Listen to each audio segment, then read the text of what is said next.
Cemburu dan perasaan tidak berbalas dipercayai menjadi motif awal kejadian seorang wanita berusia 35 tahun ditikam di bahagian leher di Jalan Titi Gajah, Alostar, Kedah. Ketua Polis Kedah, Dato' Azli Abu Shah berkata, siasatan awal mendapati mangsa dan suspek berusia 32 tahun telah mengenali lebih setahun serta mempunyai hubungan berkaitan urusan pekerjaan dalam bidang hartanah. Beliau berkata, kedua-duanya bagaimanapun bukan bekerja di syarikat yang sama. Sebaliknya, mangsa merupakan ejen hartanah bebas, manakala suspek mempunyai syarikat sendiri. Jadi mangsa ni setelah kita siasat berusia 30-an, awal 30-an dengan satu kesan tikaman cair dengan senjata tajam di bahagian leher. Okey.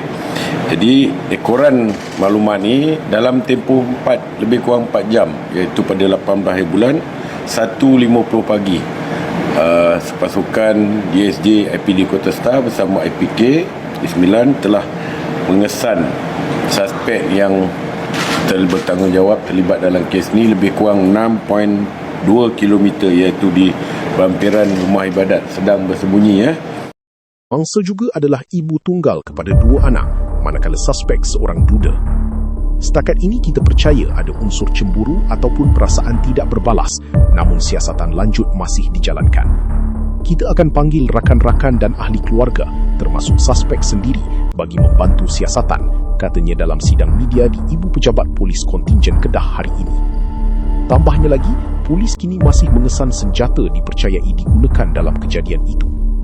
Setakat ini kita percaya senjata tajam digunakan, sama ada pisau, pemecah ais atau pemutar skru. Bagaimanapun, usaha mengesan senjata masih dijalankan. Nyata setakat ni kita masih dalam usaha mengesan, dan kita percaya berdasarkan ni memang senjata tajam lah. Sama ada contohnya macam pisau Rambo ke, ataupun pemecah ais ke, dan mungkin juga pemutar skru ke. Dalam kejadian jam 9.19 malam semalam, seorang wanita tempatan dilaporkan mengalami satu kesan tikaman yang dipercayai menembusi bahagian leher dan kini berada dalam keadaan stabil selepas menerima rawatan awal. Menurut Azli, mangsa sempat membunyikan hon sehingga menarik perhatian orang awam dan pekerja gerai berhampiran sebelum bantuan diberikan. Katanya, tindakan pantas orang awam dan doktor di klinik berhampiran berjaya membantu menghentikan pendarahan mangsa.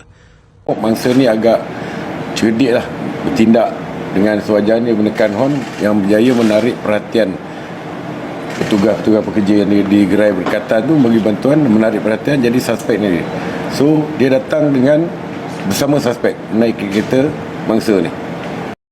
Susulan kejadian itu, polis menahan suspek kira-kira 4 jam kemudian, iaitu sekitar jam 1.50 pagi ketika bersembunyi di sebuah masjid di Taman Uda, di sini kira-kira 6.2 km dari lokasi kejadian. Beliau berkata, suspek dipercayai melarikan diri dengan berjalan kaki sebelum dikesan dengan bantuan unit anjing pengesan polis. Hasil semakan lanjut mendapati, suspek mempunyai rekod lampau membabitkan kes mencederakan teman wanita. Suspek kini direman 7 hari bermula hari ini bagi membantu siasatan mengikut Seksyen 326 Kanun Keseksaan.